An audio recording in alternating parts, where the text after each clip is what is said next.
આગાહી કરવામાં આવી છે ત્યારે આગામી સમયમાં વરસાદને લઈને અનુમાન લગાવવામાં આવી રહ્યું છે। વેસ્ટર્ન ડિસ્ટર્બન્સ ગુજરાત પરથી પસાર થઈ રહ્યું છે અને જે મે મહિનામાં ભાગ્યે જ બનતી ઘટના છે। ઘણી વખત વેસ્ટર્ન ડિસ્ટર્બન્સ ગુજરાત કે ગુજરાતની નજીકથી પસાર થતું હોય છે, પરંતુ તે ઓક્ટોબર નવેમ્બરનો સમયગાળો હોય છે। પરંતુ મે મહિનામાં વેસ્ટર્ન ડિસ્ટર્બન્સનું ગુજરાત પરથી પસાર થવું ભાગ્યે જ બનતી ઘટનાઓમાંની એક ઘટના છે। વધુમાં તેમણે ઉમેર્યું કે મને યાદ છે ત્યાં સુધી લગભગ 2022માં દિવાળી સમયે એક વેસ્ટર્ન ડિસ્ટર્બન્સ ગુજરાત નજીકથી પસાર થયું હતું અને તીવ્રતાથી વરસાદ પણ વરસ્યો હતો। ગાંધીનગરમાં મળી છે ઉચ્ચ સ્તરીય વિડીયો કોન્ફરન્સની બેઠક અને ગૃહ રાજ્યમંત્રીની અધ્યક્ષતામાં યોજાઈ છે। વિડીયો કોન્ફરન્સ તેમજ રાજ્યના તમામ પોલીસ કમિશનર વીસીમાં ઉપસ્થિત રહ્યા છે અને ચંડોળા તળાવ અંગે વિડીયો કોન્ફરન્સમાં સમીક્ષા કરવામાં આવી રહી છે। તો રાજ્યના દરેક શહેરમાં આવા ગેરકાયદેસર રહેણાંક અંગે પણ સમીક્ષા કરવામાં આવી રહી છે। ગૃહ રાજ્યમંત્રી અને ડીજીપીએ જરૂરી સૂચનાઓ આપી છે। ગૃહ રાજ્યમંત્રીએ કહ્યું છે કે જાહેર વિસ્તારો પર દબાણ અંગે શૂન્ય સહિષ્ણુતા દાખવવી જરૂરી છે। ડીજીપી વિકાસ સહાયે કડક કાર્યવાહીની સ્પષ્ટ સૂચનાઓ પણ આપી દીધી છે। જે વિસ્તારોમાં ગેરકાયદેસર દબાણો ઊભા કરવામાં આવ્યા છે તેને લઈને પણ સૂચનાઓ આપી દેવામાં આવી છે અને તેને લઈને જ સમીક્ષા કરવામાં આવી રહી છે। તમામ એ મુદ્દાઓ પર ચર્ચા કરવામાં આવી રહી છે।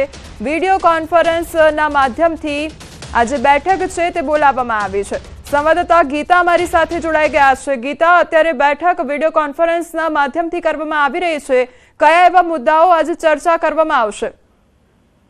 જે ગૃહ રાજ્યમંત્રી હર્ષ સંઘવી અને પોલીસ મહાનિર્દેશક ડીજીપી વિકાસ સહાયની અધ્યક્ષતામાં આજે એક વિડીયો કોન્ફરન્સ યોજાઈ હતી, જેમાં રાજ્યના તમામ પોલીસ કમિશનરો, ઉચ્ચ પોલીસ અધિકારીઓ અને મહાનગરોના નાયબ પોલીસ કમિશનરો ઉપસ્થિત રહ્યા હતા।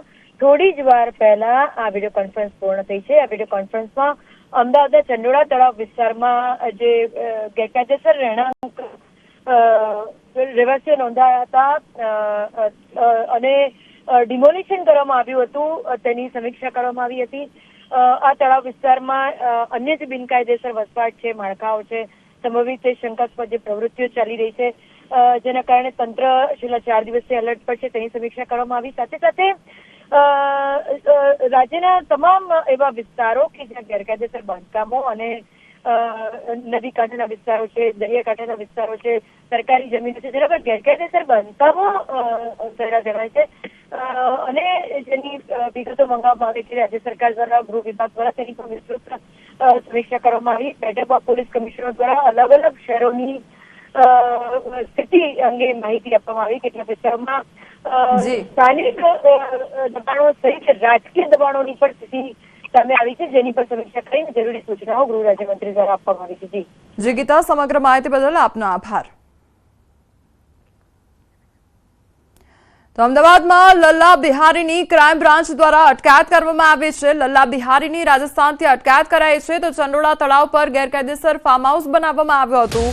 લલ્લા બિહારીના પુત્રને પણ ક્રાઇમ બ્રાન્ચ દ્વારા ધરપકડ કરવામાં આવી છે। બાંગ્લાદેશીઓને રહેવા માટેની વ્યવસ્થા કરી આપતો હતો આ આરોપી ગઈકાલે ક્રાઇમ બ્રાન્ચની અલગ અલગ ટીમો બનાવી લલ્લા બિહારીને ત્યાં સર્ચ પણ કરવામાં આવ્યું હતું। સર્ચ દરમિયાન રોકડ તેમજ દાગીના સહિત અનેક દસ્તાવેજો ક્રાઇમ બ્રાન્ચે જપ્ત કર્યા છે।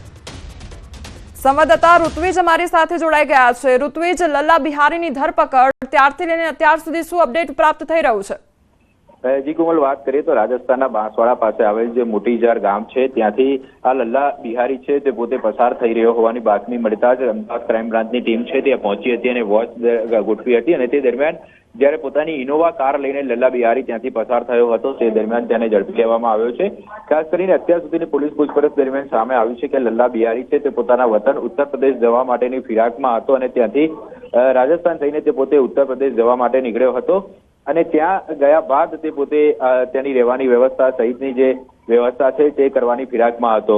જો કે ક્રાઇમ બ્રાન્ચ દ્વારા તેની ધરપકડ કરી લેવામાં આવી છે અને હાલમાં અલગ અલગ મુદ્દાઓને લઈને તપાસ કરવામાં આવી રહી છે, કારણ કે જ્યારે અમદાવાદ ક્રાઇમ બ્રાન્ચની ટીમે શનિવારે વહેલી સવારે અલગ અલગ ટીમો બનાવીને લગભગ 1200 થી 1300 પોલીસ જવાનો સાથે ચંડોળા તળાવ વિસ્તારમાં જ્યારે સર્ચ ઓપરેશન શરૂ કર્યું હતું ત્યારે આજે લલ્લા બિહારીનું એક મોટું ફાર્મ હાઉસ મળી આવ્યું હતું। ત્યાં એક પાર્કિંગ પણ મળી આવ્યું હતું અને જ્યારે તેના આખા જે કૌભાંડનો પર્દાફાશ થયો હતો ત્યારથી જ લઈને ક્રાઇમ બ્રાન્ચની ટીમ છે તે આ લલ્લા બિહારીને લઈને તપાસ કરી રહી હતી. તેની પાસેથી કેટલાક જે ભાડા કરારો મળી આવ્યા હતા, કેટલાક મહત્વના દસ્તાવેજો પણ મળી આવ્યા હતા.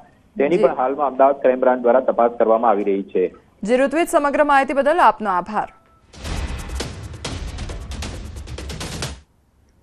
તો અમરેલી મદ્રેસામાં મૌલાનાનું પાકિસ્તાન કનેક્શન સામે આવ્યું છે. મૌલાનાની શંકાસ્પદ ગતિવિધિ સામે પોલીસની તપાસ હાથ ધરવામાં આવી છે.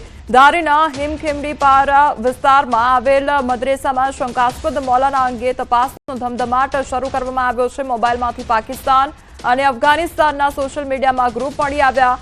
મૌલાના મોહમ્મદ ફઝલ અબ્દુલ અજીઝ શેખ પાસે મૂળ રહેઠાણ અંગે કોઈ પુરાવા નથી. એસઓજીની ટીમ દ્વારા મોબાઈલ કબજે લઈ તપાસ શરૂ કરી. પૂછપરછ દરમિયાન મૌલાના અમદાવાદના જુવાપુરાનો રહેવાસી હોવાનું જાણવા મળ્યું છે. કેટલા સમયથી રહેતો હતો, અત્યાર સુધી અહીં કોણ કોણ આવતું હતું, પાકિસ્તાનમાં કોના કોના સંપર્કમાં હતા, સમગ્ર તપાસ ઉપર એસપી સંજય ખરાદ સુપરવિઝન કરી રહ્યા છે. દાહોદમાં ગુમ થયેલા બાળકનો મૃતદેહ મળી આવ્યો છે. લીમડીનગરમાં બાળક ગુમ થયો હતો અને પોલીસ અને પરિવાર દ્વારા રાત્રિ દરમિયાન શોધખોળ હાથ ધરવામાં આવી હતી. બપોરના સમયે બાળકનો મૃતદેહ ખાનગી પ્લોટમાંથી મળી આવ્યો હતો. તો ખાનગી પ્લોટમાં પડી રહેલ બાળકની તપાસ કરતા બાળક નોન યુઝ ગાડીમાંથી મળી આવ્યો મૃતદેહ અને ગામના તમામ સીસીટીવી બંધ હોવાથી તપાસમાં વિલંબ થયો હતો. તો ડીવાયએસપી સહિત પોલીસ સ્ટાફ ઘટનાસ્થળે પહોંચી વધુ તપાસ હાથ ધરવામાં આવી છે. સંવાદદાતા સૌરભ અમારી સાથે જોડાઈ ગયા છે. સૌરભ, બાળક પહેલા તો ગુમ થયું અને ત્યારબાદ મૃતદેહ મળી આવ્યો, શું અપડેટ આખી ઘટનામાં?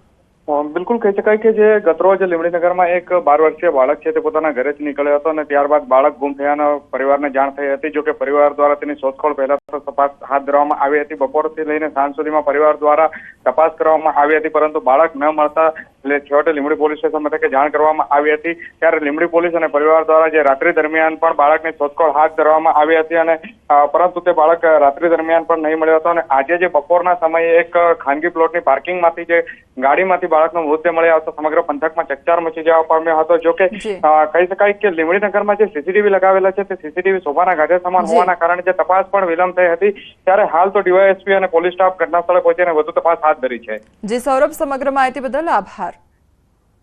સુરતના છોટા બજારમાં દબાણ દૂર કરવાની કાર્યવાહી હાથ ધરવામાં આવી છે. જનરલ હોસ્પિટલની ફરિયાદ બાદ તાત્કાલિક એક્શન કરવામાં આવ્યું છે અને એમ્બ્યુલન્સ પણ ન નીકળતી હોવાની રાવ ઊભી થઈ હતી. તો બજારમાં એટલું દબાણ હતું કે ઇમરજન્સી સેવા એમ્બ્યુલન્સને પણ પસાર થવામાં મુશ્કેલી પડતી હતી, જે અંગે જનરલ હોસ્પિટલે ગૃહ રાજ્યમંત્રીને પત્ર લખ્યો હતો, જે બાદ તાત્કાલિક એક્શન લેવામાં આવ્યું હતું. તો આ માટે હવે આ વિસ્તારમાં કાયમી ઉકેલ આવે તે માટે મનપા તંત્ર સાથે પોલીસ પણ સંકલન કરશે. આ વિસ્તાર માટે જનરલ હોસ્પિટલ પ્રમુખે પત્ર લખીને રજૂઆત કરી હતી કે ભારે દબાણને કારણે લોકોને પસાર થવું પણ મુશ્કેલ બની રહ્યું છે અને દબાણો દૂર નહીં થાય તો સદીઓ જૂની સુરત જનરલ હોસ્પિટલને તાળા લાગે તેવી સ્થિતિ પણ બની શકે છે. આપણને એવી મળી હતી કે અહીંયા એમ્બ્યુલન્સના આવવા જવા માટે રસ્તો નથી મળી રહ્યો, પાર્કિંગ ગમે તેમ થઈ જાય છે. તો આપણે તો રાઉન્ડ અપ ચાલુ જ હોય છે પીસીઆરનું, પણ આજે આપણે એકદમ સરપ્રાઇઝ ચેકિંગમાં આવ્યા ને ખરેખર વ્હીકલો અહીંયા પાર્ક થયેલા છે. ગીર સોમનાથના કોડીનારના ગોહિલની ખાણ ગામે નવા ગામતળની 8 દુકાનોના દબાણો દૂર કરવામાં આવ્યા છે. કલેક્ટર દિગ્વિજયસિંહ જાડેજાની સૂચના અને માર્ગદર્શન હેઠળ અંદાજિત 25 લાખના દબાણો દૂર કરવામાં આવ્યા.